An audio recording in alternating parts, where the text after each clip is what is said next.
Good evening. City of New Brunswick Planning Board meeting July 14th, 2025, 7 p.m. Roll call. Hila Pacheco, Carlina Melendez, Suzanne Sikora Ludwig. Here. Alex Oros, Anthony Camioni. Here. Diana Lopez, Zach Wright. Here. Mike Blackwell. Here. Megan Conheeney, Bob Cardica. Here. John Cox. Here. Public announcement.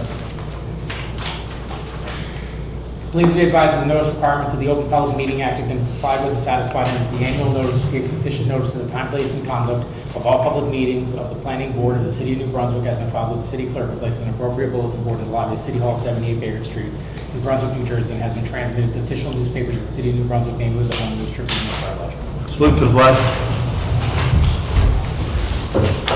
I pledge allegiance to the flag of the United States of America and to the republic for which it stands, one nation, under God, indivisible, with liberty and justice for all. Minutes of the previous meeting. So we've got minutes for the June 9th meeting, which hopefully you all got. Eligible voting members for present today are Suzanne Sikora Ludwig, Anthony Camioni, Bob Cardica, and John Cox. Move the minutes. I'll second. Suzanne Sikora Ludwig, Yes. Anthony Camioni, Yes. Bob Cardica. Yes. John Cox. Yes. All right, thank you. Resolution of memorialization. Okay, so we've got.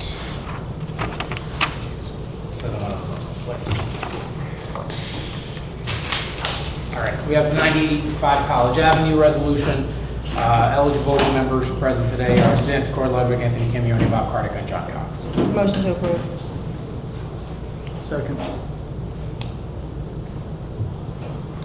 Suzanne Sikora Ludwig? Yes. Anthony Camioni? Yes. Bob Cardica? Abstain. Okay, John Cox. Yes. Okay, thank you. Same group for 168 Olmsted Boulevard. Motion to approve. Second. Okay. Suzanne Sikora Ludwig? Yes. Anthony Camioni? Yes. Bob Cardica? Abstain. All right, John Cox. Yes. All right, thank you. 90 Bayard Group Urban Renewal LLC, 90 Bayard Street, Block 20, Lot 12, 13, 14.01, 16, 17, 18, 19, 20.01, PB 2025-03. Applicant is proposing to construct a 23-story mixed-use structure. There will be a total of 331 residential apartments and 67 affordable units, 20%. The building will also house 4,780 square foot of office, 1,650 square feet retail space on the ground floor, and 29,149 square feet office space on the 5th floor with 285 parking space. This project is located in the C4 zoning district. Tom Kelso, Esquire. Any member of the board have a conflict of interest with this application? Seeing none, please.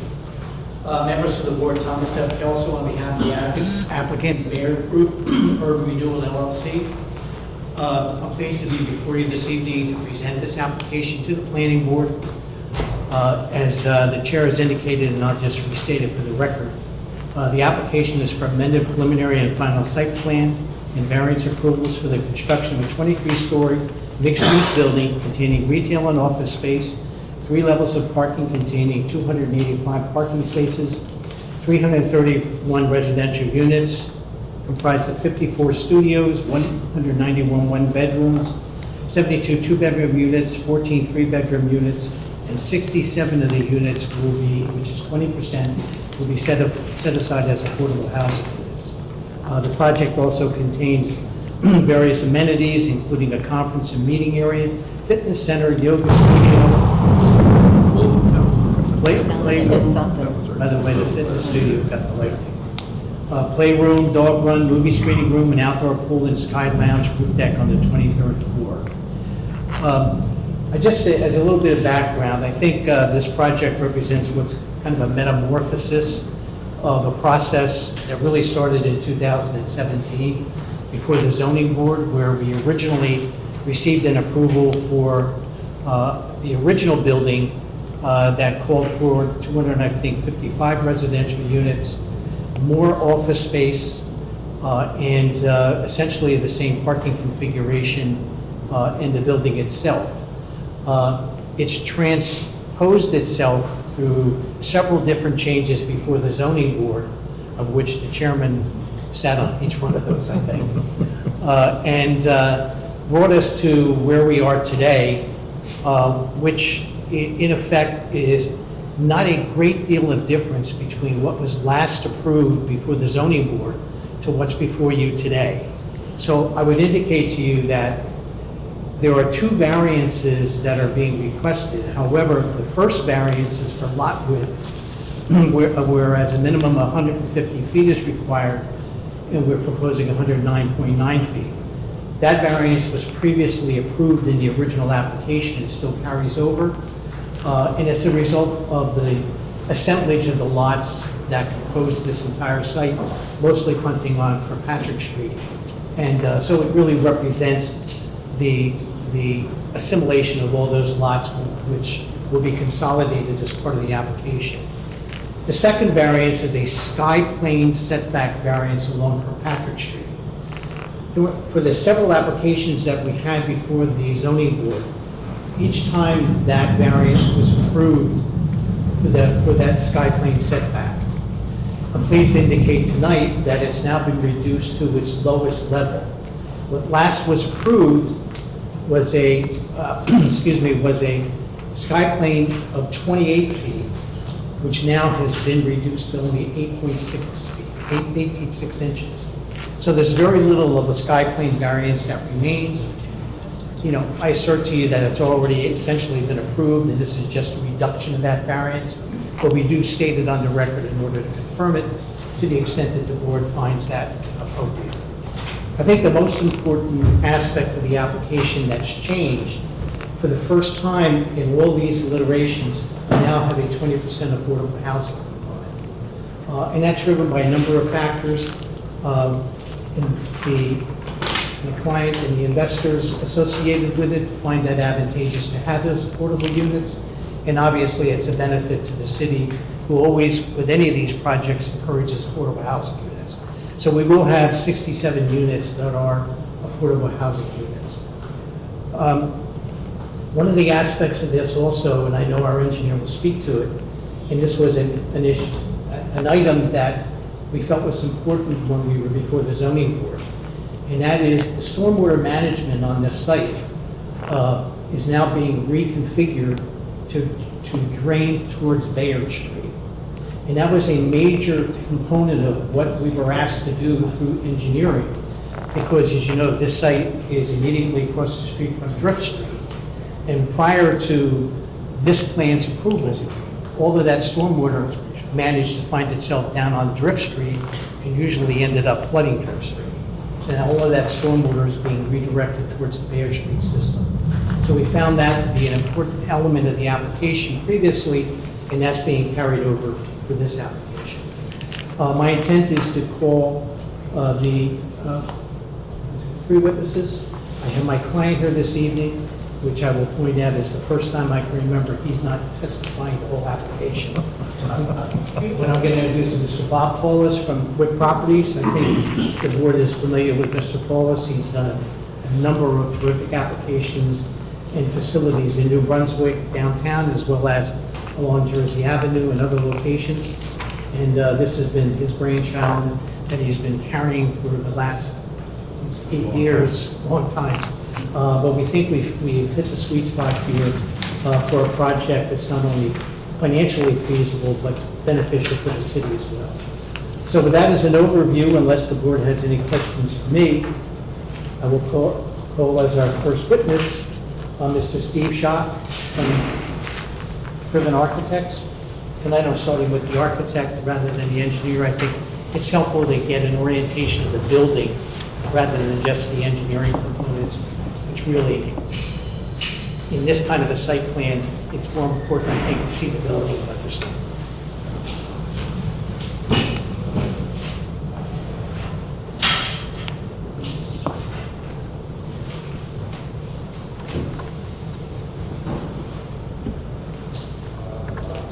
Yes, can you please state your name, spell your last name for the record? Name is Steve Schott, C-H-O-C-H. Do you swear or affirm to tell the truth and nothing but the truth? I do. Mr. Schott, you have been before this board in other boards before, correct? Yes. Have your credentials changed in any way since My last time? credentials are still intact. We will accept you as an expert in architect. All right. Steve, if you can, please go through all of the architectural components of the project. And I know there are some items that were identified on the planning report and so forth, and we want to cover those things, as well as trying to give the board a sense of the changes that have been made to the project itself and explain the amenities and that sort of thing. Thank you, Ben, and thank you again for hearing this tonight. I know Tom kind of gave you a little bit of the background on this. I mean, from a history standpoint, a building like, one of the things that has not changed is WIC's desire to deliver for the city a Class A mixed-use residential building. Over the past 8 years, a lot of things have happened that wind up impacting the design of high-rises. Number one, the city has changed. It looks a lot different today than it did back in 2017. We're designing now on the other side of COVID, which also had a major impact on, the interior amenities, unit sizes, and things of that nature. Where we're at really tonight, I think represents a lot of the best pieces of the different iterations of this building. Originally, back in 2017, the idea was to bring a robust mixed-use building. There you go. A robust mixed-use building that had a full floor of office space above the parking garage. The next time we came back, the building got a little shorter because that became financially feasible. So this is the first time we're now bringing back that full floor of office space that sits right above the base of the parking garage. Interestingly enough, one of the things that really hasn't changed over all of these times has been the base of the building. The base has always been creating a public plaza on the corner of Bayard and Kirkpatrick, and that's really where the front of the building is, with the lobby and the ground floor retail and office space. The garage has always been entered off of Kirkpatrick, as well as a secondary entrance off of New Street. And the base of this building, which is the parking garage, that was originally designed and sized to support all of that, the office space, as well as those units. Even when the office space was removed, the base of the building and the parking garage stayed the same, and we wound up with a surplus of parking. Some of the other things that have changed over the years, frankly, the rules in New Brunswick, the zoning ordinance for C4 changed. So what used to require a significant variance, those numbers went higher. The height that you were allowed to build went higher in this zone. I was referring to the sky plane ordinance, and the details of that is basically you take a line from the property line on the public right of way, and you go up to a certain height. It used to be 40 feet, now it's 60 feet before you start angling back. You used to angle back at 10 degrees from 40 feet. Now it's a much shallower angle, starting higher at 60 feet. So what used to encroach more now encroaches less. So when we say that we have minimized the sky plane encroachment, really it's a matter of the ordinance recognizes and allows for a greater, taller building. That's really where that comes from. Okay, so today we're now 2 stories shorter than we're at 23 stories when we used to be at 25 at one of our last approvals. We have fewer units. We're at 331 now, and this is the very first time that there's an introduction of a set aside of affordable housing units. Previously, every single unit was market rate. There was no contribution to the affordable housing stock here in the city at all. And with all the other things going on in the city, I think that is we know that to be inherently beneficial, but we really think that that's a wise and responsible thing for the village to be doing. So one of this exhibit here is simply it's the same one that was on sheet A1 of the materials you had, nothing has changed on it. You can see that the building creates a corner where your entrance is, and on Bayard Street, you've got direct entrances to the smaller areas that are retail and office space right down on the ground floor. Part of that is to create a good, dynamic, engaging pedestrian level right at the base of the building. What you then have is the base of the building, which is your parking structure, 285 cars. And again, one of the things to remember, we're not asking for any parking relief. The traffic engineer will testify when fully meet the traffic requirements, the parking requirements. Above that, this is where you see the extra height for some curtain wall and mostly glazed full plate of office space. So that true mixed use is coming back into the building. When you get to above the offices, then you have a floor that's primarily the 6th floor. It's primarily set aside for amenities. I'll go through the amenities in just a moment, but you have a bit higher ceiling height, a little bit different architectural treatment, but it's mostly a robust area of amenities, and that's also where the plan of the building shrinks back from the overall plate of the office space below, and that gives you a roof deck, a terrace for the enjoyment of all the residents, and I've got the area of that. So that amenity terrace on the 6th floor is approximately 13,000 square feet. So it's big. It's got a pool. It's got various seating areas. It's got different green spaces. It's got a dog room. It's got a lot of the things that you see in many of the Class A apartment buildings. Then you have the main shaft of the building, which, again, what you're seeing is a piece of the building is right after the corner, but as you go towards New Street along Kirkpatrick, the mass of the building steps back. And so even when we have a sky plane variance, which is really just way up there, it's only for this piece of the building on Kirkpatrick Street that is closest. Once the portion of the building steps back, that goes away. I'll refer for a moment on the sky plane. It was shown on sheet A14 of the set, and you can see, but actually both sky planes are shown here. The old one is the dotted line that comes back to here. I'm sorry, that comes back all the way to here. What was previously a 28-foot bridge up at the top. Now, based on the current ordinance, the line comes almost parallel to the front of the building, and you have 8 feet 6 up here. Previously, we actually had a sky plane breach at the corner of the parking garage as well. That went away because where the angle starts used to be at 40 feet.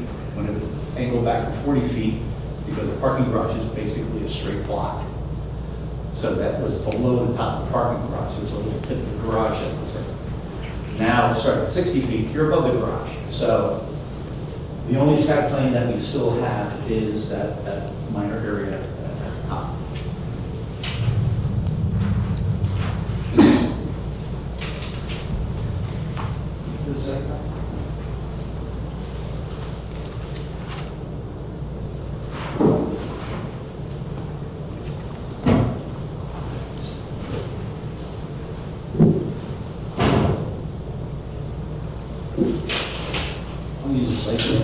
For a moment, you can see that on the corner of Kirkpatrick and Bayard, the building does set back and eases off the corner, so that you could, what we have is kind of at that ground floor, a public plaza area. Garage entrances off Kirkpatrick and off of New, and that sky plane area is really just in this section of Kirkpatrick Street. Once you get up to the top.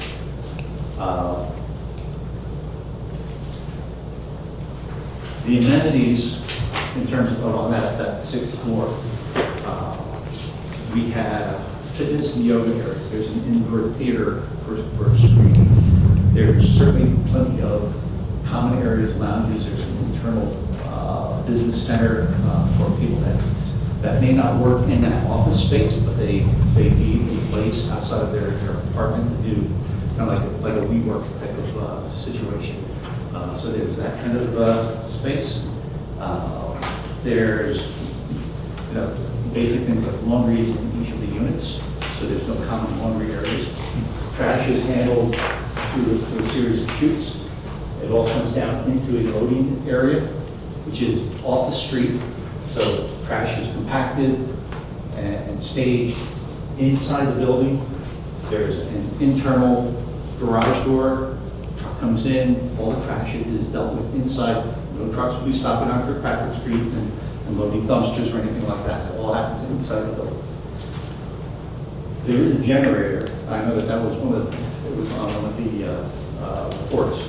The generator is located on the ground in the back here, where you can see the site internal to the block. The site is a little deeper. So behind this building, right there on the ground, is going to be the generator. That can be accessed and served by maintenance staff through the parking garage on the ground floor. There's actually a knockout basically an overhead door on that level. If it never needs to be replaced, it can simply be brought in and out through the garage. You've seen generators, they're metal boxes basically that sit on the ground on a pad.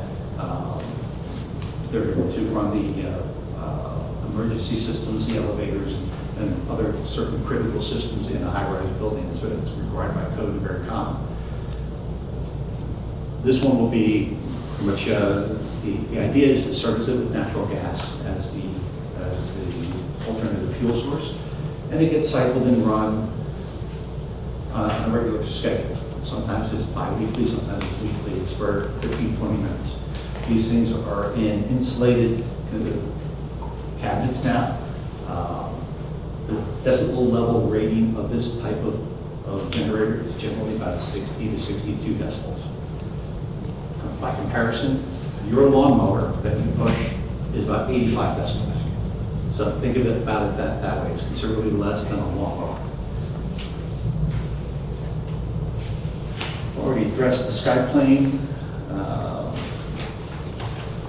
So from an exterior standpoint, I know that a lot of the materials, they're basically metal panels, glass curtain wall. We have some stone cladding. Generally, you have harder materials, stone type of things down low at the base, the garage, and then as the building gets higher, it's much like the other buildings in town. They wind up being more reflective, a bit more glazing, and a lot of the metal panel. There's actually very little signage. You've seen it in there's some signage right here on the corner of Baird Street, but it's basically building signage. So there's not, and then directional signage for the entrances to the garages and things like that. So there's not a lot of retail type of signage. The retail space on the ground floor would have a little something in typically on its window. We're not anticipating anything being facade mounted for those occupancies. So the only real signage is going to be right there at the corner. One of the other amenities I didn't mention, at least not yet, happens on the very top floor. I'll refer to my set for a second.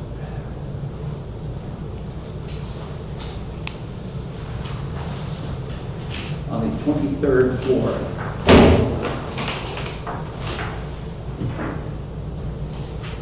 I think it is an important consideration because with most high rises, the unit you get and the view you get is based on where you live in the building. What we've done, in addition to the sixth floor, which is the wide array of amenities, on the very top floor, we've lost a couple units and created what we call Sky Lounge and a Sky Terrace. The effectively the size of 3 units up there so that everybody in the building has the ability to come up and make use of the very top of the building and really enjoy those long vistas towards New York and the Raritan River. So that's a fairly unique type of thing. A lot of times those top floor units would be reserved for penthouse type units. And if you live on 6 or you live on 7, you just don't get to go up to 23 and enjoy that. So that's a fairly unique feature that we have designed into the building.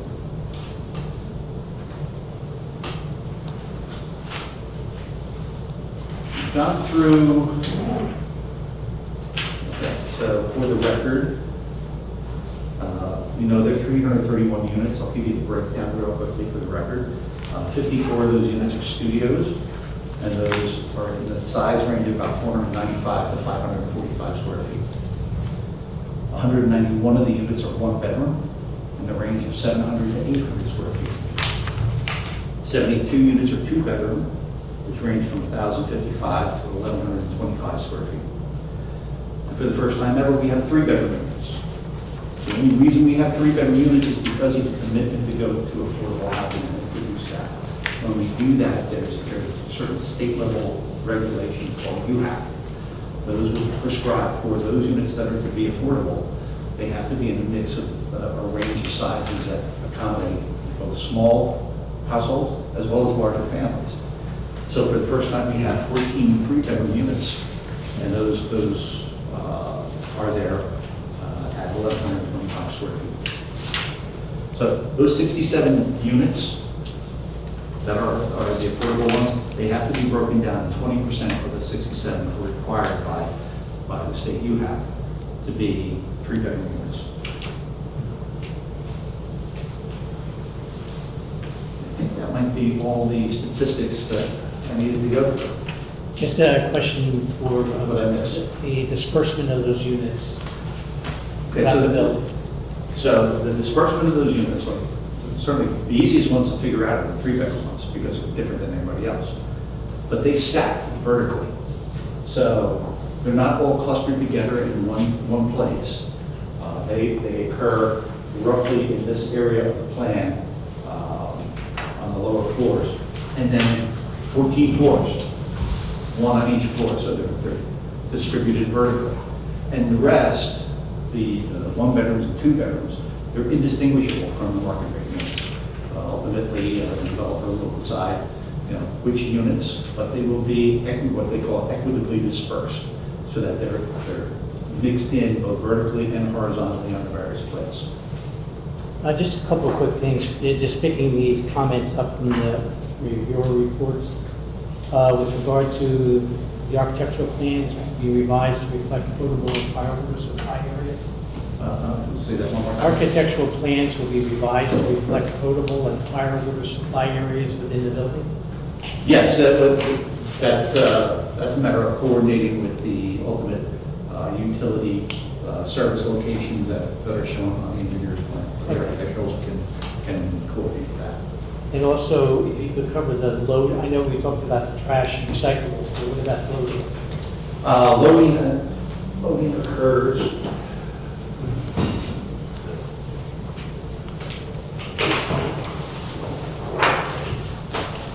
You can see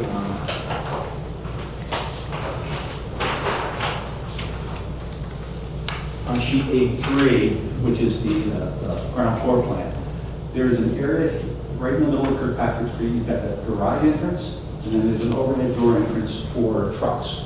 That's an off-site loading area. Trash management is at the rear end of that. We're able to stage multiple dumpsters inside that in addition to the loading area. And that also has access to the elevator core, which is right behind, so we can have one of those elevators will have a rear door for the purpose of loading and unloading. So that can be used for management. Management can use that for move-ins, can be used throughout the life of the building for that purpose. So that the idea being, because we recognize that Kirkpatrick can get congested during the day. So we don't want to have trucks sitting for long periods of time on Kirkpatrick Street. They'll be indoors, doing what they need to do, and then they'll leave.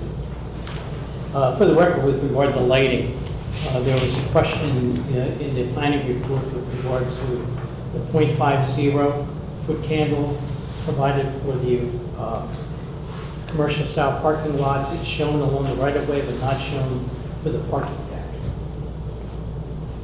All I can say is that we'll absolutely comply with the code requirement within the final lighting design. That we don't have actual photometrics of the interior yet at this point. Okay. And I know a question will probably come up with regard to package deliveries. And I assume that that's around the lobby area, and you might want to touch on it. Yeah, so the frontage of Kirkpatrick out to the corner is all the lobby space where people come and go. So there's a concierge immediately behind there. The concierge is a very large package and storage area where they can receive packages, keep them for the residents, make sure that these days a lot of that stuff is very technology driven. You know, you could be at work in New York City and you get a text that says you have a package waiting for you. So you get home, go to the parking garage, go down to the first floor, pick up your package. The concierge is kept it so it's not in danger of being taken away or anything like that. These days, we haven't gotten into that detail, but there's enough room there if we even wanted to do some refrigerated package storage, because sometimes people get that kind of stuff and it needs to be kept cold for that time. So that's all in the, right there behind the main reception desk. I have no further questions for Steve. Any member of the board or professional have any questions for this witness? Just all the design photos and stuff that you showed, they were all given to us, correct? Yes, there's nothing, I'm not showing you anything that wasn't already in the package, either this rendering, that's the same as what you saw on the I just cover want to sheet. make sure for the record. that Right, we right. don't have nothing. So we don't have to mark it. What is the siding or cladding of the building? So the cladding on the upper floors, it's intended to be an insulated metal panel, kind of like an aluga bond, something that's a manufacturer's name that you may be familiar with, but it's basically a thin reveal type of metal panel. That's the entire surface, or is that just part of it?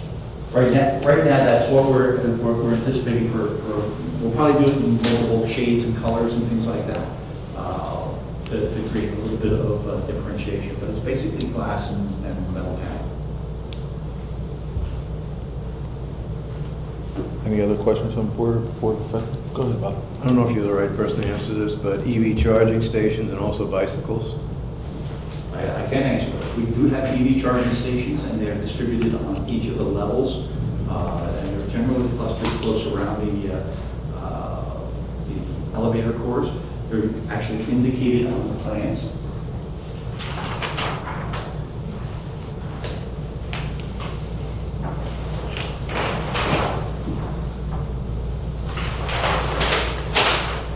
For example, this is the second floor plan. You can see a whole series of EV spaces right there, and some are also in accordance with the state regulations for the handicapped units. But they're not just on one floor, they're on each of the levels, again, clustered around the middle. And I think we have 44, thanks, 44, which is the 50% required for the state ordinance. And you had Bicycles. bicycles. That's the ground floor.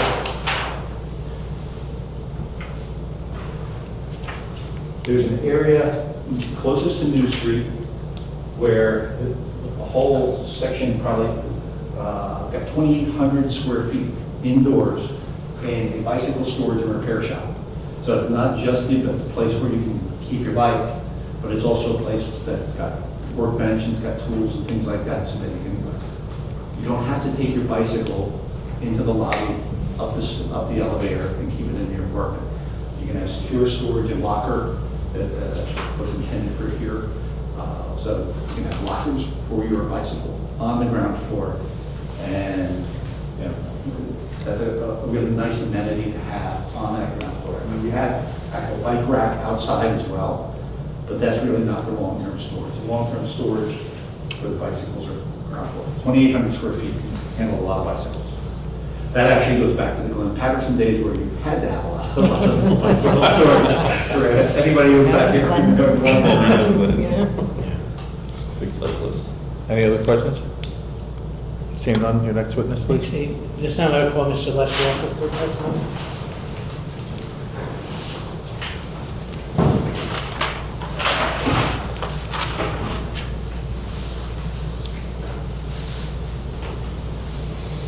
Can you please state your name, spell your last name for the record?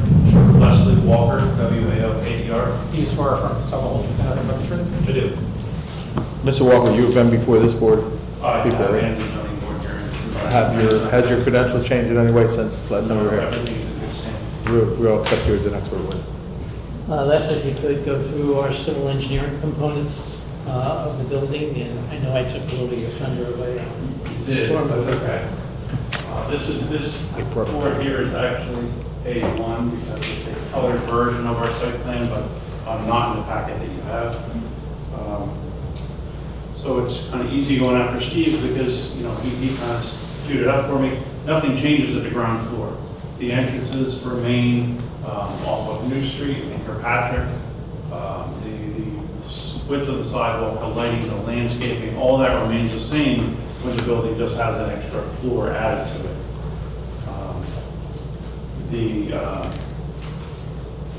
We remain compliant for EV parking, for ADA parking. So here's the again, New Brunswick or New Street driveway, and then Kirkpatrick driveway into the parking garage, and then next to it, this is the loading area. So again, off of Kirkpatrick Street, main entrance and plaza up at Baird and Kirkpatrick. The lighting along the street will be exactly the same lighting that's on the opposite side of the city standard decorative lights. We've maximized the number of street trees. All of the utility poles along the entire frontage, except two, are being removed. One is down next to the corner of the church, and that is that existing pole is where the feed to the electric vaults will be off of a pole here and into the vaults underground. And then the other pole is right in here, and that pole services the building next door. So the poles, the remainder of the way, all the existing utility poles are all being removed. Gas, water, and sanitary sewer all come in off the New Street underneath the driveway here.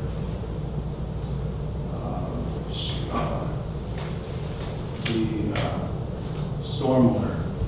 So stormwater management, as was explained prior, Drip Street is an unknown problem area, and when we were in the last time, they asked us to divert the stormwater away from New Street and towards the intersection of Baird and Kirkpatrick. There's an existing manhole there and a system that goes away from Drip Street. That's roughly an acre of land that used to drain towards Drip Street that no longer goes. So hopefully that helps alleviate a little bit of the flooding problem down there. Sewer and water permits remain active. The TWA sewer permit was just recently reissued by the state, and we're in the process of having the water permit extended because that'll run out later this year. But the capacities allowed for in those permits are adequate for the changes to the project without having to go back for anything new.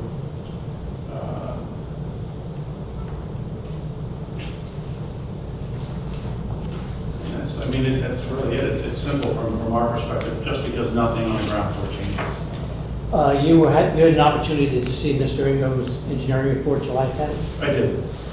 And is there anything in that memorandum that we either haven't addressed or we can't comply with? There's not. Everything was either already addressed and just maybe need some explanation, or can easily be taken care of. Okay, so we will comply with the memorandum. Absolutely. The one other note I want to make in that letter, it mentions needing approval from the Delaware Canal Commission I believe we have previously given the mapping showing where our site is compared to the DNR Canal review areas, and we are not in Zone A or Zone B, so this project, this location is not subject to their review approval. I have no further questions from Mr. Walker. Any member of the board or board professionals have any questions for this witness? Seeing none? At this time, I will call Mr. Matt Secker for testimony. Can you please state your name and spell your last name for the record? Certainly, it's Matthew Seckler, that's Seckler, with Stonefield Engineering Design, address is 92 Park Avenue, Rutherford, New Jersey. Do you swear or affirm to tell the whole truth and nothing but the truth? Yes, I do. Mr. Segler, you have been before this board before? Yes, I Have your credentials changed in any way since last time you appeared before this board? No, they have not. We will accept you. Thank you. If you could, Matt, then, I know that we submitted a traffic study, and there was an addendum issued recently reflecting the current plan. Could you just give us a brief overview of the study and your findings?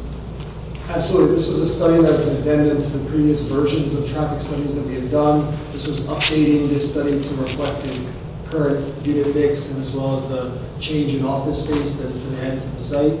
We did compare what was previously approved on this site to what we are now proposing. We're talking about a change in traffic in the range of between 14 and 20 trips an hour. So, somewhere in the range of one new car every 4 minutes, every 3 minutes, a very de minimis change in traffic. I do want to note that typically the formulas that we utilize in our traffic studies tend to be more conservative when you consider that they're based on sites that are throughout the United States versus an area like in New Brunswick where you're well served by transit. Again, this site being mixed use, kind of, not too far from the train line, a number of bus lines. This is a site that is well served for both the office uses and the residential uses for people to have other means of transportation than driving their car every single day. We also heard the bike amenities that we have in the site, in the building, again, looking to encourage other forms of transportation, which I think, again, is what the city's goal is for developments like this in the downtown. As part of our analysis, again, we did look at, potentially what this minimal amount of traffic may do to nearby intersections. It's important to note that, even if we have 20 new cars leaving the site an hour, again, they can be pretty well distributed to the network. We're basically not throwing everybody out on a single one-way street. We have an access point on New Street, an access point on Kirkpatrick Street. Some of these people leaving, if they are driving, some of them could be heading basically New Street, some might be heading to French and Albany. So again, those 20 cars, when you consider them, some are going, some are leaving, some may be going east, some may be going south, really de minimis change in traffic over the area. It's also important to note that being a mixed-use building is beneficial from a parking perspective, meaning that spaces can be utilized by office uses during the day and residential uses at night, and that's reflected within our parking analysis, which shows that this has sufficient parking and meets the ordinance requirements. And from a traffic perspective, it's also good to have a mix of uses because you basically don't have a huge rush of traffic in any one direction. Basically, you have half the people are coming in, half the people are going out with that office residential split, reversed in the evening. So you don't have like it's not like a old factory where everyone's leaving at one time and backs up the streets. This kind of having that interplay between the two uses is a benefit. So overall, again, the minimus change in traffic with this new application. We are an application that's compliant with parking now, and really would have no significant impact on the nearby intersections. Just one unrelated question, since you're a representative of Stonefield. Stonefield had provided an environmental impact statement previously. Yes. I think there was a question if there's been any change. Could you advise the board whether or not there's been any change to what was previously submitted? There has not. I have reviewed the environmental impact statement that was originally prepared and compared it to the current application, and I see no changes in our conclusions, that there be no impacts as it relates to a number of the characteristics of the neighborhood, including wetlands, flooding, historic features, wildlife. All that had no impact with the original design, and clearly adding one more story or changing the uses and adding a story is not changing those conclusions either. I have no further questions from that. Any member of the board or board professionals have any questions for? Are all these streets two-way streets? Well, the ones we have access to are two-way, so Kirkpatrick and New Street are two-way. Okay. That's where our access points are. Oh, right, Baird is one way, right? Correct, and we don't have a drop. I don't know who this should be addressed to, but I noticed that, I just recall that there was one residence within this property, correct? Within the footprint. One resident? You mean current? Yeah, one current resident. No. No? There's a How's that couple wrong? different buildings. There's quite a few. Right now, there is Just, Yeah. Can you please state your name, spell your last name for the record?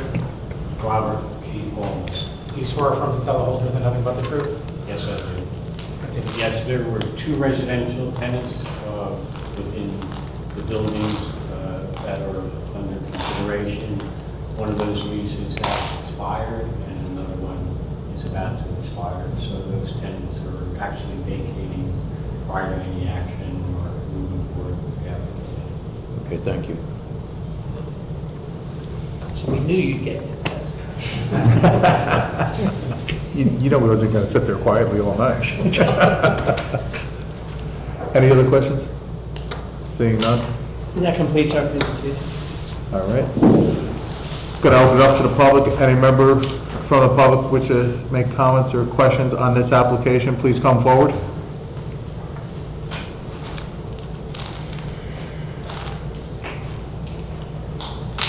Good evening. Can you please state your name, spell your last name for the record? I'm Charlie Craneville, K-R-A-T-O-B-I-L. Do you swear or affirm to tell the whole truth and nothing but the truth? Yes, I do. You're on, you have 5 minutes. Thanks.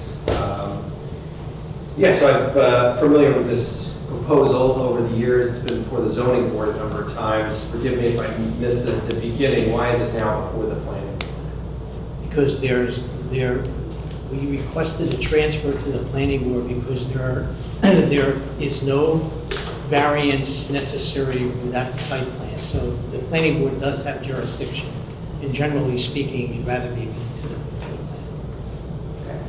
And is it true that the developer's going to approach this as a redevelopment project now? No, No, so it won't be under a redevelopment plan. It's just a site plan. correct. Got it. Well, I am pleased to see some affordable units added to the mix. I know I've written an article in New Brunswick today about how there were many projects in this area that did not have any affordable units included, so I'm pleased to see that.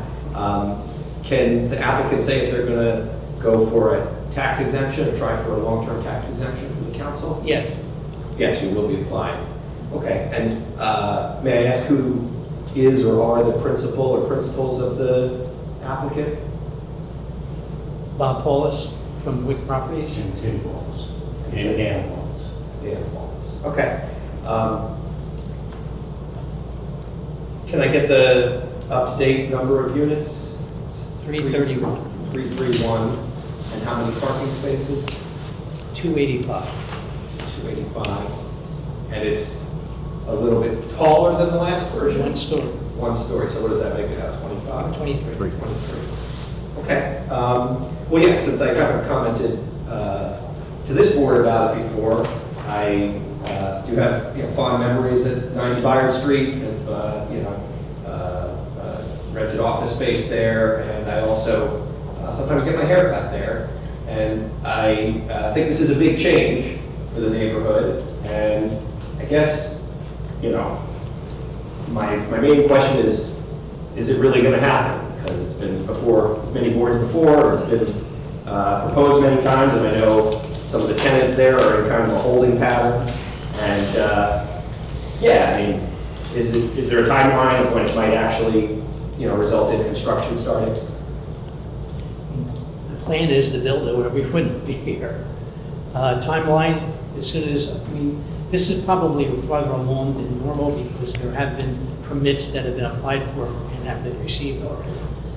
In terms of a start, it would just be an estimate. Bob, We're talking about somewhere in 26, 27. We're far along. We perfected all the approvals outside of this board. This particular plan has all the elements to go forward. We obviously have been committed to the best project for New Brunswick by coming back to this board and improving upon each approval that prior. So I think to answer your question, we have every intention of moving forward. We will move forward. Okay. Okay, so what I heard was starting 26, 27, and then take a year or two to build, is that? No, it's at least Okay. It's at least a year. Got it. And I did want to ask, who is on the board as the mayor's designee? Are they here today? Yes. So it's my understanding that the mayor is a tenant of one of the properties on this site. So I know in the past, mayor's designee has recused on matters that Mr. Paulus and his companies have brought before land use boards. I just wanted to ask if the mayor's designee is going to recuse today. We haven't discussed it the first time hearing of it. As far as I can tell, I do not see the recusal as required based on what you just said to me. You may choose to recuse if you feel that you ought to, but I do not believe it is required. Based on what you just said. Okay, yeah, well, for the record, I believe the mayor operates a law office at 24 Kirkpatrick Street. I believe he used to own the building and he sold it to, in some form or fashion, the applicants, and continues to rent it and use it. So I would think it would make sense to recuse for the mayor's designee. Entirely up to you. Okay, well, that's all I have on this project. Thank you for hearing it. Thank you. Any other member of the public have any question or comment? Can I turn this to face us a little more? Is that okay? Sure. Thank you. You want to take pictures of it? Thank you. Just go on the other side of the rail though, please. That's right, no problem. I was wondering who's here. Hello, everybody. Can you please state your name, spell your last name for the record? Theodore Fryanos, Frye space YANOS. Do you swear affirm to tell the whole truth and nothing but the truth? Yes. You're on, you have 5 minutes. Okay, just wanted to say, in case anybody supposes the silence to mean negativity or neutrality, I'm very in favor of this project, and I think, when Dan came to speak to my planning class, he said that a major goal of New Brunswick is to get more density near the center so that there's less gentrification of outlying areas from, the very high demand for student housing. And this is very close to grad school, Rothstein, as well as college on campus, so I think it meets that goal. And yeah, just wanted to say general approval. Thank you. Any other member of the public have any comments or questions? Seeing none, I'm going to close the public portion of the meeting. Oh, did you want? Sure. Sure. All right, Sorry. so please state your name, spell your last name for the record. Matthew Norris, Norris. Do you swear affirm to tell the whole truth and nothing but the truth? I do. You're on. Yeah, just echoing that, I also live downtown and am a student here, and I definitely think this would be a positive project to increase density of housing for students who are searching for housing down here.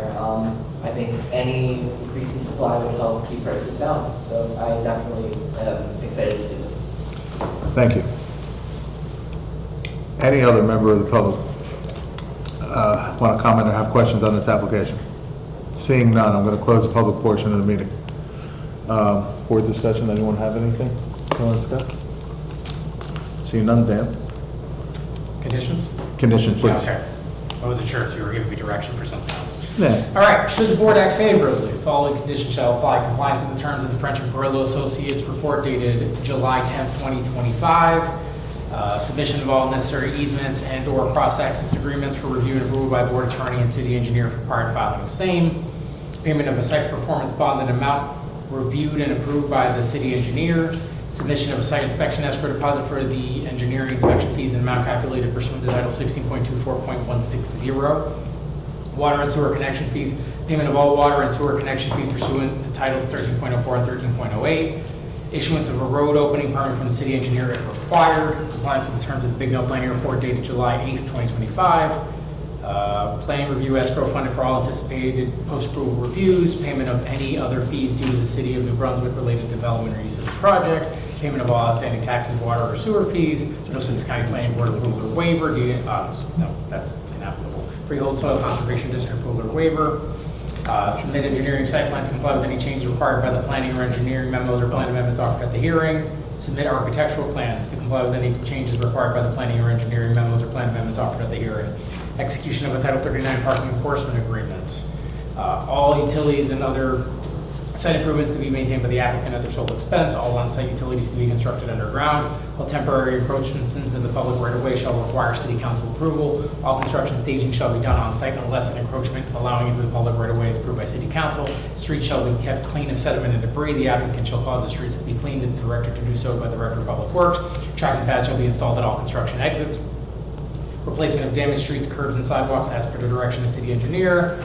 And for variances, I've got a lot depth variance and a sky exposure plane variance. Did I miss anything? Okay. Jeremy, just a question. If our one board member decides to abstain, how many votes do we have to have? It was, if he If he- recused, if we- I'm sorry. he's not participating in the board decision at all, so we wouldn't have a quorum. Well, we do have a quorum, we have 6. Oh, I'm sorry, I counted wrong. Yeah, it's 6. So we would still be good? We'd still have a All quorum. right, I just want to double check, make sure. That's Okay. the right question. As I said, I counted wrong. No, it's all good. I like you for hiding I'm wearing neutral tones today. I'll make a motion to approve based on the conditions enumerated by Director Dominguez. I'll second. All right. Susan Square Ludwig? Yes. Anthony Camioni? I recuse. Correct. Zach Wright? Yes. Mike Blackwell? Yes. Bob Cardica? Yes. John Cox? Yes, All right. Thank you very much. good luck. Let's go to master plan update. All right. So, you recall, not too long ago, we had the re-examination report adopted by this board on the June 9th meeting. And we scheduled a time and place for an update to the master plan. And I believe you've all gotten links to the updated materials. We are looking to add cover pages to the plan, append the re-examination report that we adopted at this board last month as a section within the plan, as well as tacking on an additional new section regarding stormwater that was produced by Brightview Engineering. The guy from Brightview Engineering, Aaron, isn't here because he couldn't make it because he was stuck in flooding.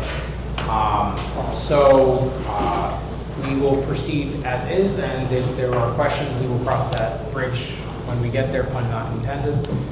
And I will hand it off to Todd, although, many of you have already heard the rundown from the re-examination report. He'll, I guess, touch base briefly on it again. So essentially what we did was we took the re-examination report that this board adopted last month's meeting, and all the content is the same. We've retitled it, we've recognized what the board did at the last meeting, but we've really just repurposed all of the findings that you made when you adopted the re-examination report into a master plan amendment. So there's no new content, everything in here is essentially what you recognized and adopted at the last meeting. So it's sort of like there's a few pieces to it. One piece would be the re-examination report that's been upgraded to a master plan amendment, and then the other piece would be the stormwater. Is it a report? It's an entire new element. Yeah, I don't have that in front of me, but Yeah, they've got it, yeah, for review. so It's up on the website. as the master plan addendum, what you're adopting is those two And the elements. cover page. Right. We didn't have one. Right, so it's sort of two pieces to the master plan amendment. The updated amendment, which is essentially the re-examination report from last month, and then the stormwater plan that you have. So that's really it. Dan, do I have to open it to public? Yes. Okay. This time, I'd like to open it to the public. Anyone from the public wish to comment or questions on this, please come forward. Oh, I was just waiting for you. Okay. Seeing none, we'll close the public portion. Okay, so I circulated a brief resolution, just, it's nothing particularly meaningful, but have you all had a chance to Yep. take a look at it? Sure. So we would be voting to adopt that resolution, and then that would memorialize and approve the update to the master plan with these changes. So at that point, we would need a motion. I'll move. Second.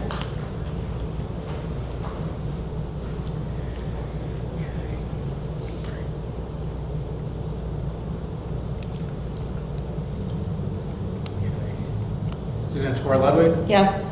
Anthony Camioni, Yes. Zach Wright, Yes. Michael Blackwell, Yes.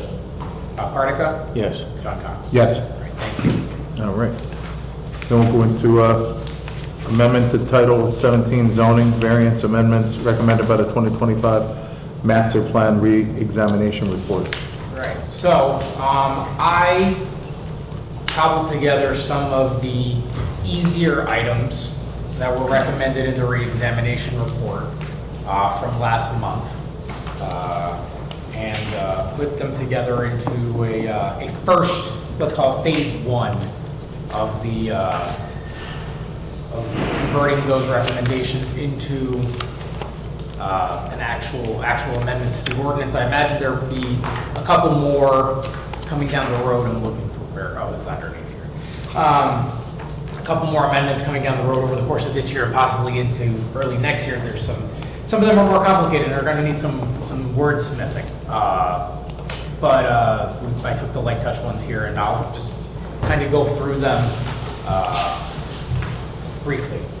So one, and this is in order of how it appears in the zoning code, because I'm reading off the ordinance, and so keep in mind that they're not necessarily going to be always on topic continuously. They might skip around topics depending on the section order.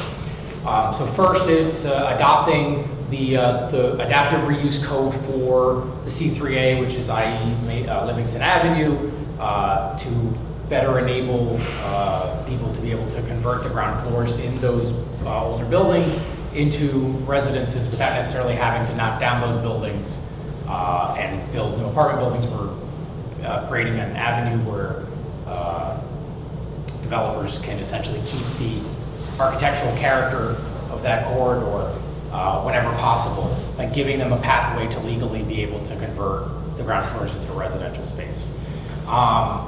As we went through in great detail last time, Todd and I, we're getting rid of the overlay zone section. So the next part is deleting the schedule of zones from the overlay, then deleting the overlay map.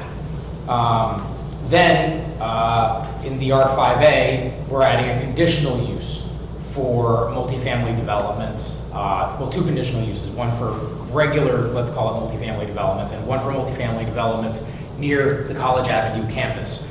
Since we got rid of the overlays, thinking the Remsen Avenue overlay, the MDGO overlay, which was up in the 5th Ward and 6th Ward, the College Avenue overlay, we had to subsume these into the underlying zones as conditional uses. Broadly speaking, we just took the language of what was in those overlays, and with very minor tweaks, they were just slid over into the conditional uses.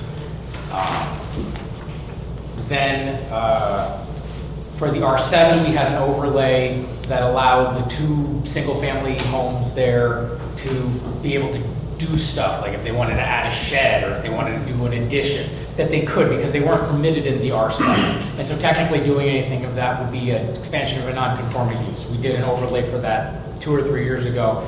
This creates a permitted use in the R7 that says any single-family homes that existed before January 1st of 2023 can just be treated as single-family homes under the R3 zoning district criteria. And the R7 is that little block area back of Landing Lane. There's a couple little residential homes there. It's also the Exxon and the tower right off by 18. There's 2 R7s, just FYI. But it's a residential only tower zone, basically, but not like the downtown towers. I think it caps out at about 150 feet or 100 feet or something. But that's what the R7 is. It's the highest intensity and density residential only zone. Then permit multifamily residential developments in the C1 because they're already permitted, but right now you have to have a ground floor commercial. This sort of lets you do it without necessarily forcing you to shovel a store into the bottom and have to deal with loading issues and all these other complex problems that compound if every single storefront has to have a loading zone and parking area. Then same thing for the C1. Conditional use, same one that we adopted for the R5 because particularly this was done because Remsen Avenue is a mix of R5A and C1. And so in order to subsume the goals of the Rose overlay that we have to do that. Then we add to the C3A a reference to the adaptive reuse code, which is in a different section saying, hey, this is a permitted use in this zone. Then, same thing for Easton Avenue, allowing for ground floor residential without necessarily forcing commercial for every single ground floor of every single building. Let's see here, zoning district. Then we are eliminating the C3C and C3D zones. They are recommendations of the last master plan, but we found it to be convoluted, and in discussions, Todd and I have realized that we have probably too many too many zones, and we try to consolidate them. And so later on in here, the C3C and C3D are reconsolidated into the C3B. So there's one contiguous zone for the core of Easton Avenue there up until you get to the hospital and the park. Then in the C4, we were adding some uses. So besides essentially on George Street, you can have residential only apartment buildings. Again, not having to force people to do commercial on the ground floor. We are forcing it on George Street because it's sort of the primary commercial corridor that we have, and so there we're requiring it, but for the rest of the C4, which is a pretty large zone, and it's not corridor shaped, it's more of an area, we're just not requiring it elsewhere. Since we got rid of the overlays, we have to deal with the cannabis now in terms of subsuming it within the in the codes. So class 5 cannabis retail only permitted on George Street and Easton Avenue in the C4. So that declutters that situation.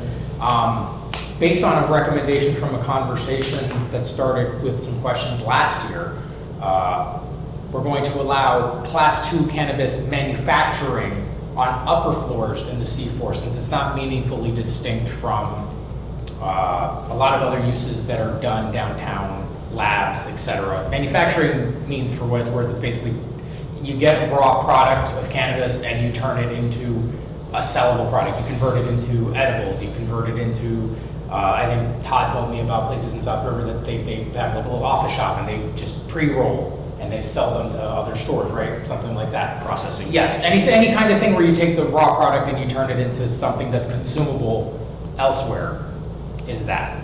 And only on the upper floors, because it doesn't really make for a good ground floor storefront kind of use in that area. But the class 2 will still be allowed in the industrial area, so we'll get to that later.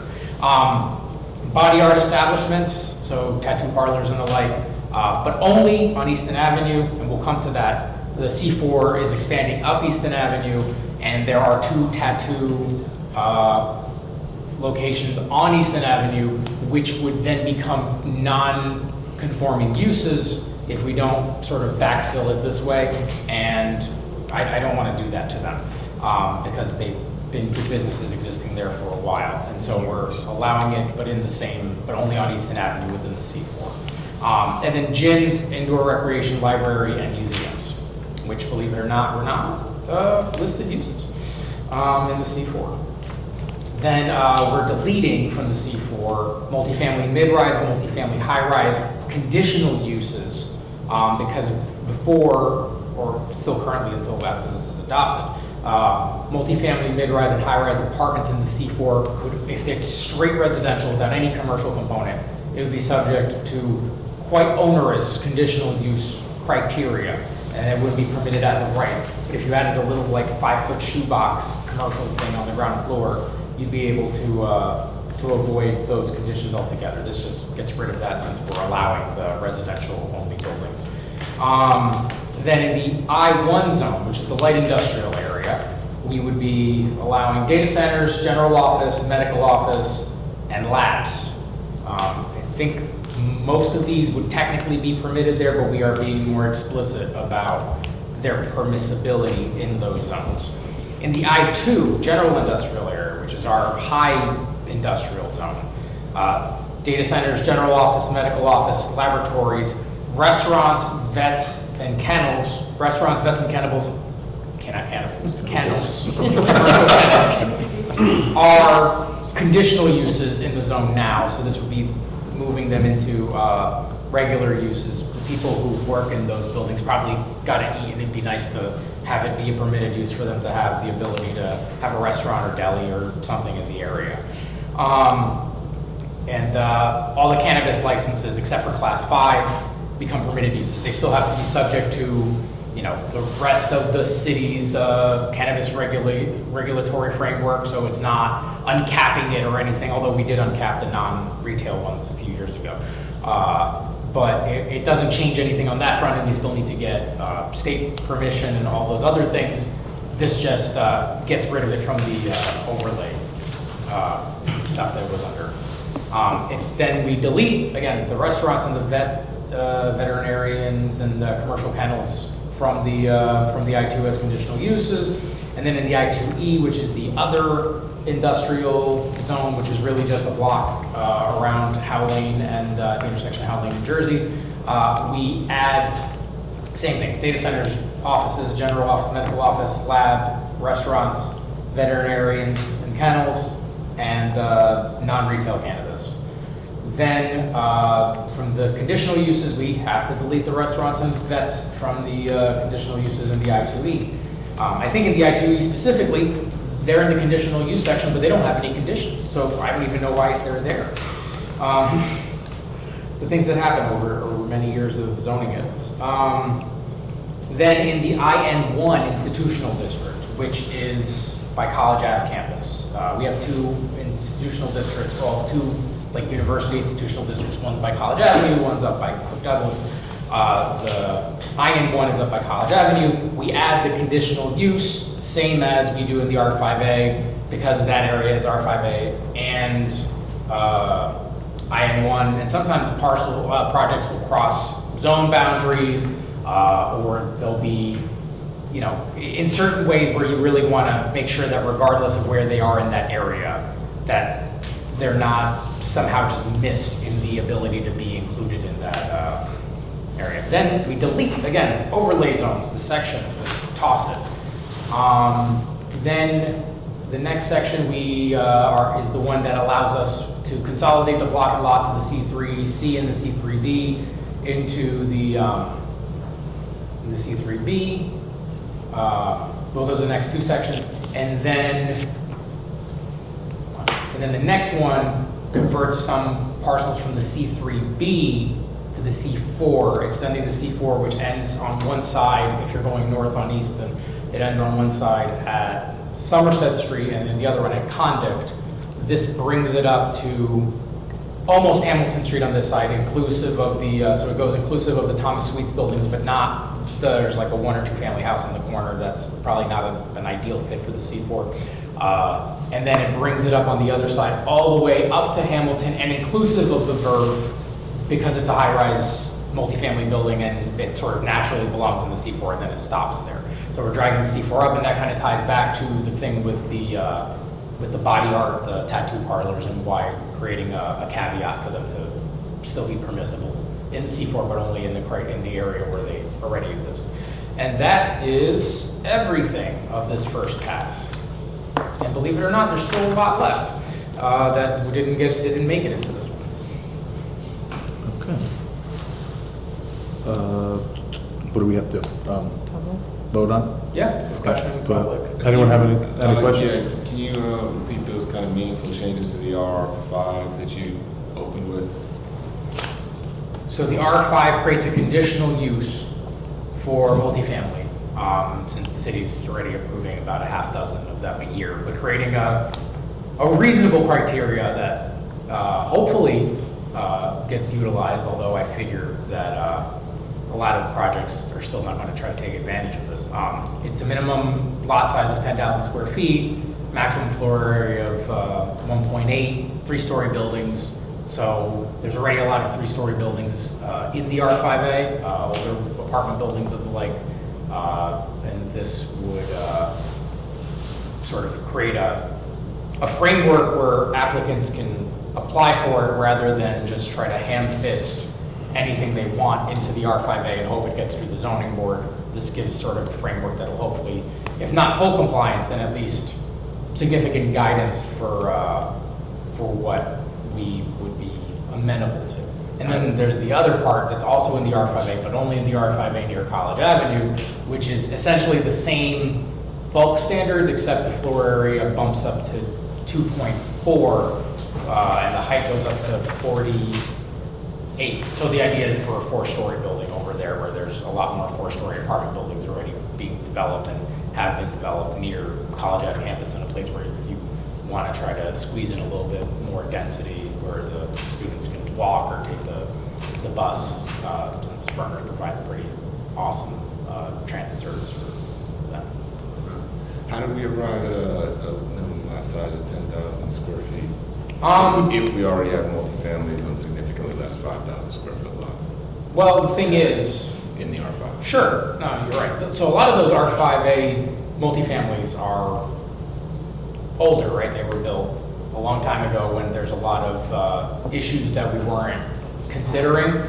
And this is kind of a good thing about why people can get variances. If they have a 9,000 or 8,000 square foot lot, they'd have to get a conditional use variance, and they might have good grounds to approach it that way. But 10,000 square feet sort of creates a comfortable floor of where you can likely accommodate parking, circulation, loading, trash, and all the other things that are ancillary but critical to a lot of these buildings.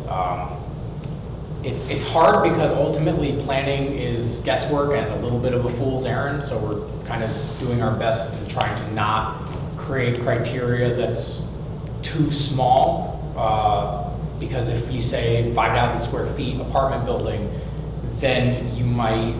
I mean 5,000 square feet multifamily. Like I don't mean in like the colloquial apartment. I'm talking 1 to 4s, and likely with whatever envelope you would create inside of that, you're really building duplexes or stacked tris, which our city's full of inside of the R5. Right. Well, duplexes are already permitted. Right. There's a weird caveat in the code that lets you build a 3-family, but it's not really utilized because it's not really ever applicable. That wasn't within the scope of this, but a 4-family that's significantly under what's on here might have good grounds for coming in for a conditional use variance. And frankly, I'm going to be honest, I think that with the exception of the College Ave portion of this, I think a lot of people aren't going to be complying with these criteria in full, and there's going to be a lot of conditional use variances, but this creates a better sort of functional framework. And what I'm thinking is, like, if the minimum lot size is tied to parking, then let's just focus on the parking. I mean, we have standards in buildings and the capacity to build very comfortable, spacious, stacked 800 square foot exterior entrance only triplex and even quadplex units. And in some instances, on a 5,000 square foot lot with 50 square feet of frontage, if you're doing a 20 square foot frontage or 20 foot frontage building, you can get parking at the 0.8 per unit minimum if you're putting 1 bedrooms on it. Like, there's a way that it can be done, but I don't think square footage is the way to limit it. I think it's to limit it by the amount of parking spaces you want to see for mobility. Not what can go on that lot. I mean, you can put beautiful buildings on that lot. We are in a housing crisis, and I think we should put some power back into the owners of these properties who do have these older multifamilies to go in, tear them down, and know that they can buy right, build a multifamily, and then it's going to make it worth tearing down and adding to our housing stock. So Zach, I do not dispute anything you just said, but we are adopting recommendations from the re-exam. Cool. That might be something we can revisit later, but that isn't guided and directed from the re-exam, and so to put it into this really overcomplicates this ordinance. But I'm with you, and I would love to talk more about that. Do we have anything ADU wise on the books? We do not. Is that something we can do? Let's have conversations offline. Cool.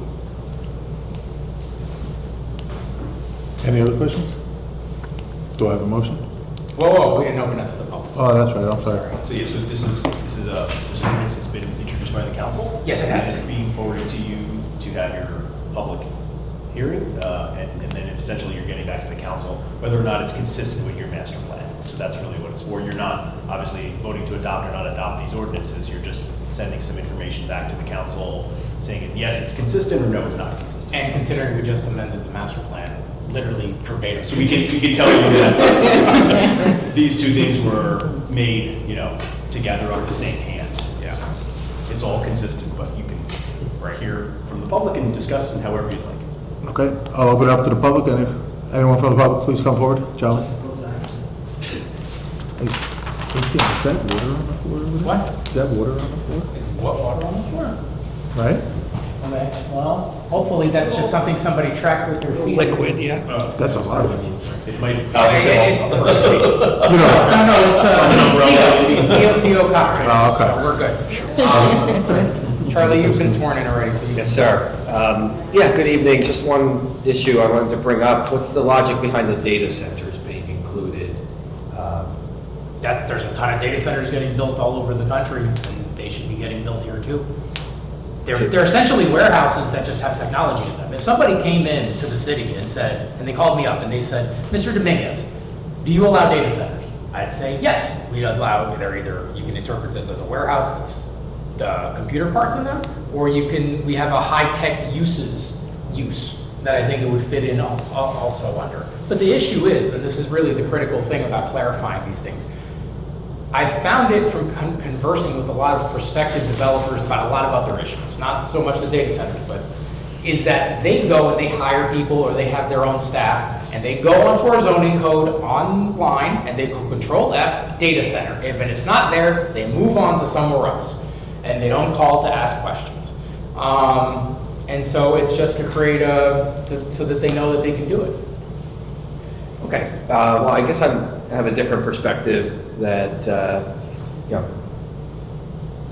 data centers can be problematic bad neighbors. Use a lot of electricity, some cases use a lot of water, some cases make a lot of noise. A densely populated urban area doesn't strike me as the best place for data centers. I understand this is industrial zones only, but I was just curious what the logic was, and if there's anything that this board can do to put controls on it to make sure that negative consequences don't come about, that would be wise in my view. I would say that in an industrial area, a data center will probably be the cleanest, quietest user of the land.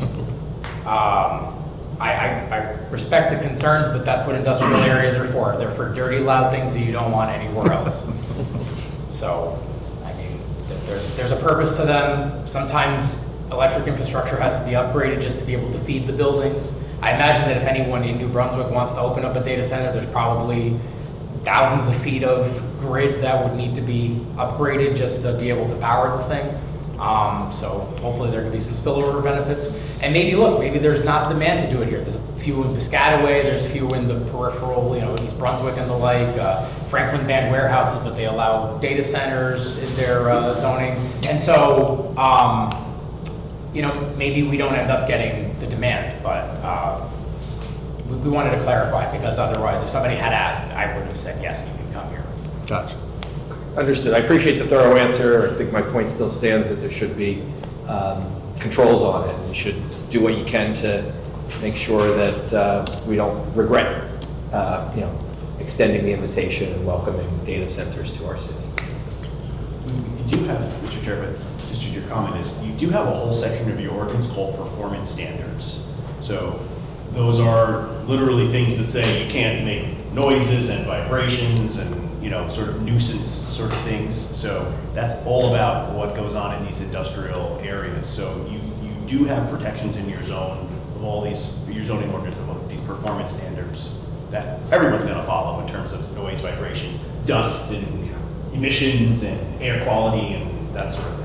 Right, and that's in the existing ordinance. Right. So in terms of, also like, to think of sort of economic development, the whole purpose of, or the whole aim of that is creating jobs and taxes while not creating things that give you costs, right? So create data centers, city tax revenue, create jobs for local persons, but doesn't generate school children cost, doesn't generate a very high police and fire cost, doesn't, these are sorts of, electricity, sure, there's a lot of electric use, but that's, metered, and you have an end user sort of paying for those sorts And of trash things. pickup is.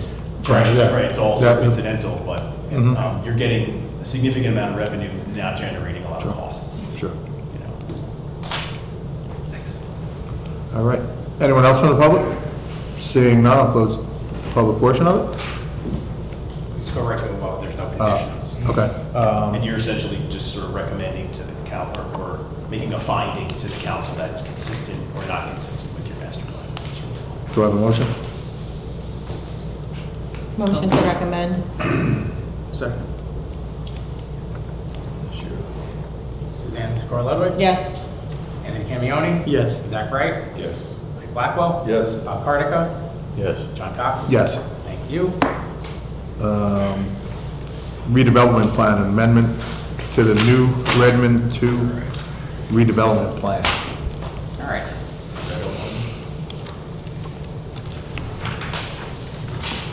So, last thing, we have, you said you're freezing? Yeah. I'll turn up the thing. This is on my back over No, here. no, no. When we had a lot of people here, they were asking to bring it down a little bit. 2 hours ago, I was. Yeah. Okay. All right, so, we, last year in November, we adopted the new Redmond 2 redevelopment plan, which was, I guess, functionally a successor replacement plan to the old new Redmond redevelopment plan that we created like 20 years ago and then eliminated back in 2018, 2019. You may recall it was for a couple of office buildings at the empty lot over there on New Street by Joyce Kilmer and Railroad. So I'll just go right through in order of the changes. So originally, we had included some parcels that were envisioned as part of the original redevelopment plan way back when that are across the street, a new street, from the main site, because it looked like there was a possibility that the redeveloper might acquire them. That did not happen. It doesn't seem like it's going to happen. So those parcels have been struck. And then we've added parcels on block 145.01, which many of you would know as the Mayfair lot. And then we'll get into that later in terms of the rest of the redevelopment plan. On the next page, there's some language about the redevelopment area, and if there's acquisition through eminent domain that's not related to the local housing and redevelopment law. The attorney from the Housing Authority, John Hoffman, made a recommendation that this language is better than the language I had in there, and so he preferred it, and so I included some language that basically says that if there is a need for relocation for something outside of redevelopment law, that it still needs to happen, essentially. Whereas before it just wasn't mentioned because the plan doesn't really deal with stuff outside of the redevelopment law. But he requested a clarification in the relocation section. Moving forward,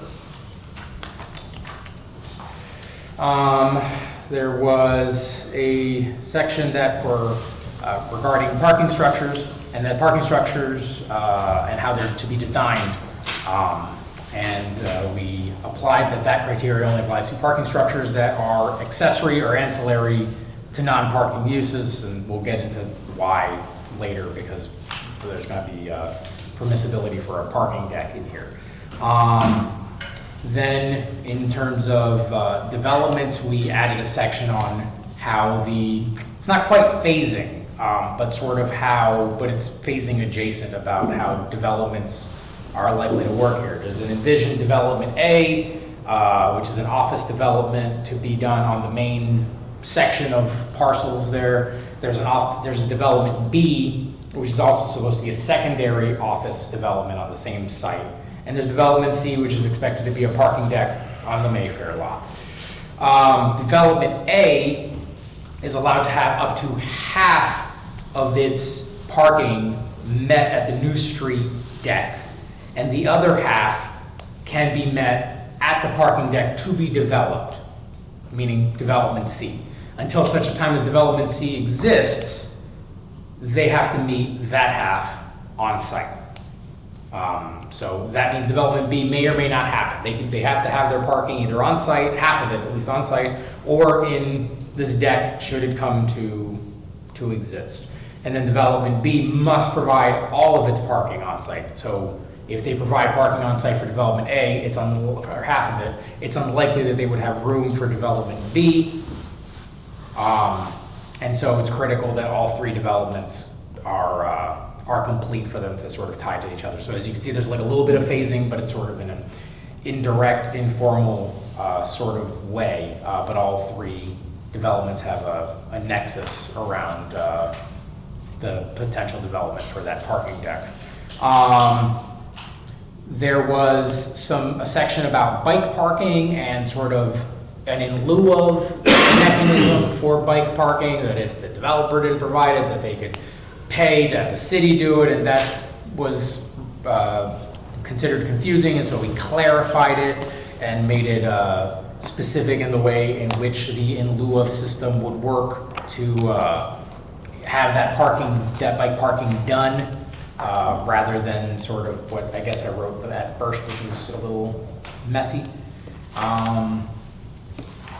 Let's see. Floor area that won't apply to parking decks. There won't be a required side yard setback between development A and development B, so the two office developments that are projected to be done won't necessarily have to have a side yard between them, though I imagine they'll have some semblance of a side yard. We clarified, originally we had offices as permitted uses. We're clarifying that that includes medical offices and labs. I had cafes down, including delis. And then because the potential parking deck for the parking authority has not been, for development C, hasn't been fully fleshed out. We're giving, and that it's sort of meeting a public benefit and public demand. We are not, whatever lot they're looking to build, this says that they can build it. And technically, if they went through a Section 31 review or something, they could do that anyway. And so essentially, this means that none of the bulks and none of the other regulations within this redevelopment plan or the zoning code are applicable to that development C project. Moving forward, the floor area ratio, impervious coverage, and building coverage will be considered combined for developments A and B. So if one building's a little bit smaller, one building's bigger, as long as they average out to, the 10 FAR that's required, that's cool. If one has 100% impervious, one has 90% impervious, if the land's the same, it maths out to 95% impervious, that's also okay, as long as it averages it out across the two parcels. And I think that's it for the changes to the plan. Yeah, and then I changed the map at the end because now it has the new redevelopment plan area. But that's long and short of it.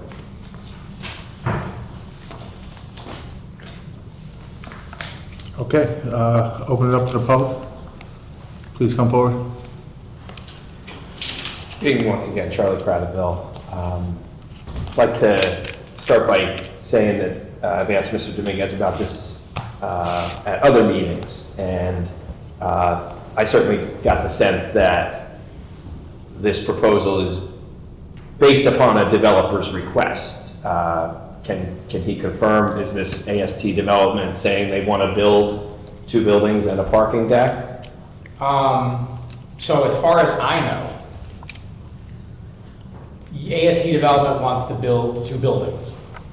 the parking deck is not a request of, or, I guess the request of AST Development. That's not something that they've expressed interest in doing. I don't know if they're going to do it or anything, but it's not what their component in this redevelopment plan is. They're the landholders, and they're looking to do the 2 office buildings.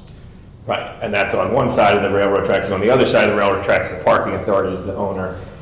Can you tell us, has the parking authority expressed that they want to build a parking deck there?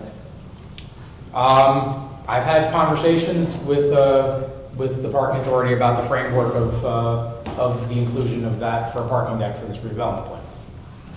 So in those conversations, they said they want to build a parking deck? Or, I mean, whose idea is it to build a parking deck? Well, as far as I know, the parking authority is on board with building a parking deck there. I can't answer that question further because I'm not exactly sure who I would say that person came up with the idea of doing this. Okay. But as far as I know, the parking authority is on board with doing this parking deck, and I would feel comfortable with that answer. Okay, because I asked at their most recent board meeting if there were any discussions about this, and the answer was that it was all very preliminary and nothing's been decided, and that, And, and that's not inaccurate. That's part of why we have latitude about the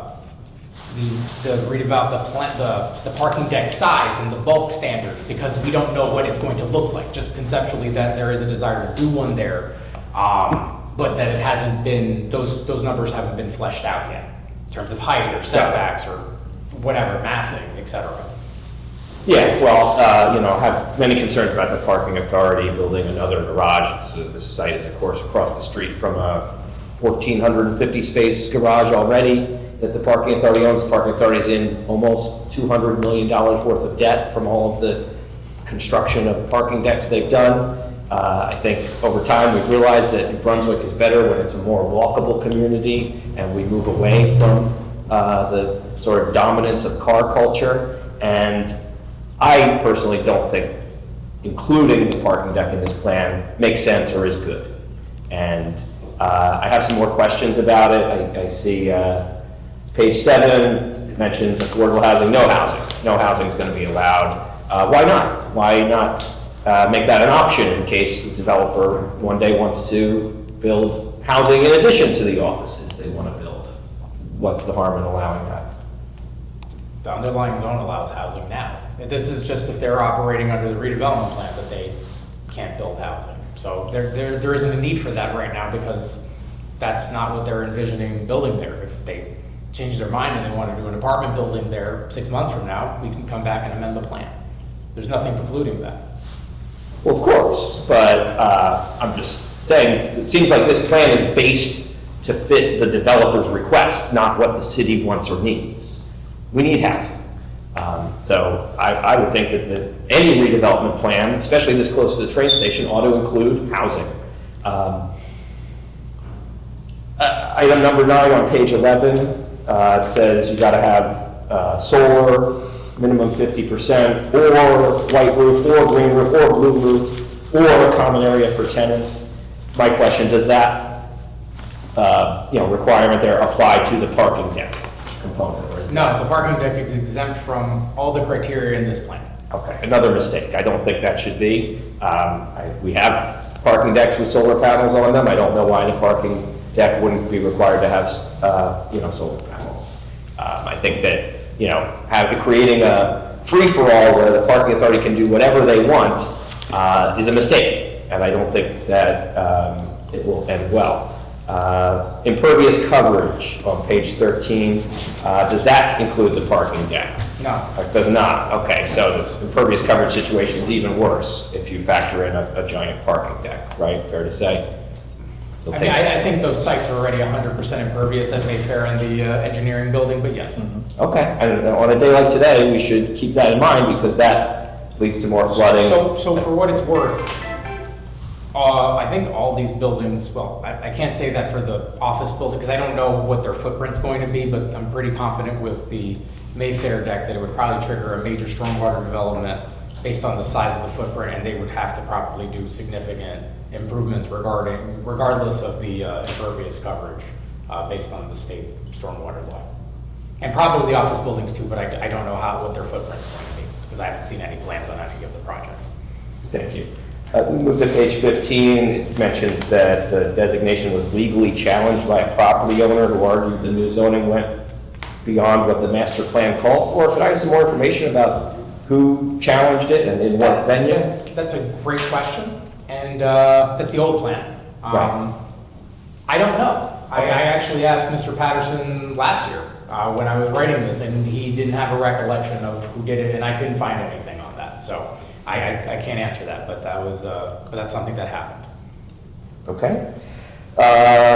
Page 17 mentions transit-oriented development as a reason for this project.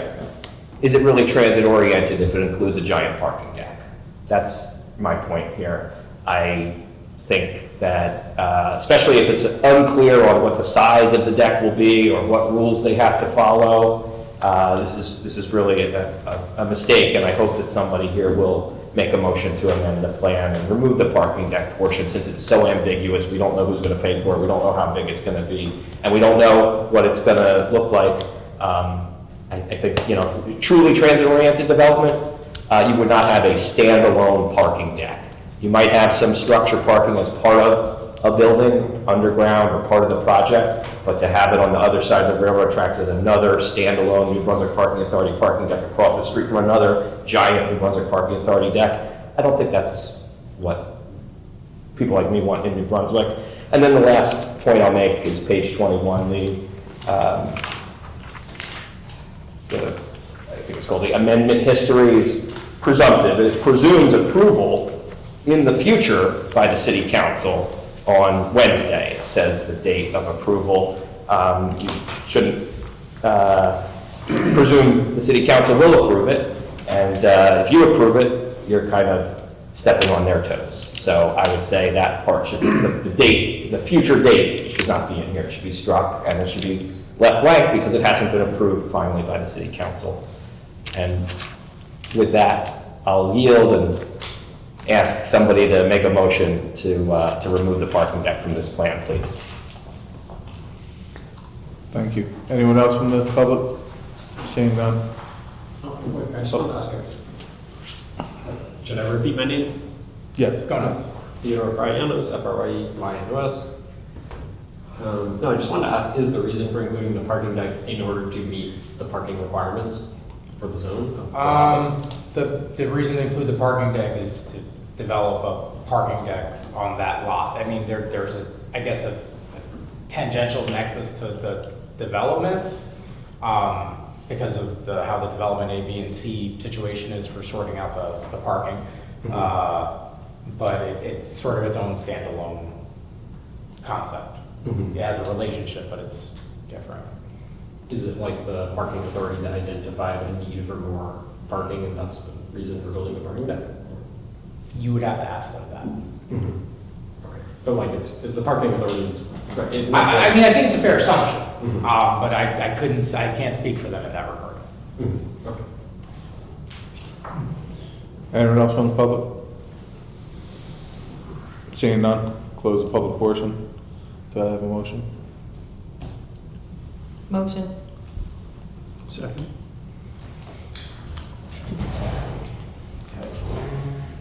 Sandra Spore Ludwig? Yes. Anthony Camioni? Yes. Zach Wright? Yes. Mike Blackwell? Yes. Bob Cardica? Yes. John Cox? Yes. Thank you. Other matters of interest to the public? Charlie, come on up. Hello again. I just wanted to note, as the governor declared a state of emergency at 8 p.m., there's a National Weather Service flash flood warning in effect until at least 11 tonight. And it's really not a good night to have an in-person gathering here. I understand that it's obviously very late in the game to make a change when we learned about the weather, but I think it's yet another reason why this board should allow remote access to the meetings. If there were a hybrid meeting tonight, the gentleman who was stuck in the flooding, the city's professional who was supposed to be here, might have been able to participate remotely, perhaps. He's here. No, Brightview Engineering? right on the other Okay. Yeah. Not sure if he was stuck in the floodwaters that he'd be doing a Zoom call from his car. I hope he's not stuck, but he might not have been in the car in the first place, you know? Like, basically this meeting, aside from the mobile phones here and the technology equipment that Carlos and I brought, this meeting's being conducted pretty much the same as a meeting would have been 100 years ago here. So, we got to get with the program, use technology. There's no reason that, like other towns and other boards, you can't have a Zoom option. I'm not saying only Zoom, I'm not saying only in person. It's easy, it can be done, it has been done, and I think tonight's another example of why it's in everyone's interest to offer that option routinely, because it's too late in the game at 6 p.m. to say, oh, we're gonna have a Zoom instead, or a Zoom option. You gotta have it for every meeting. And so, is that something, Mr. Chair, that you would be open to or interested in making happen? I will follow the recommendations of the city council. If they go to a Zoom, then we will take it under advisement at that time. Okay. May I ask the council member who's here if she supports it? Would she be open to having Zoom? We haven't had any discussion on city council yet regarding that. If the conversation comes up, I'm open to discussing it. Okay. I would ask you to bring it up. Let's start the conversation. It's high time that we modernize these meetings and, just have a TV screen here so people could see the exhibits instead of them being on easels and only some people being able to see them and not others. Let's use modern technology to make our lives easier. That's all I'm saying. Get home safe, everybody. Thank you. Have a good night. Anyone else from the public? Oh. Someone gonna say something? No, just the cars underwater and what have you, flood series. Oh, okay. Sorry about that. Motion to adjourn. Thank you. All in favor? Be safe, everyone. Wait, I'm not getting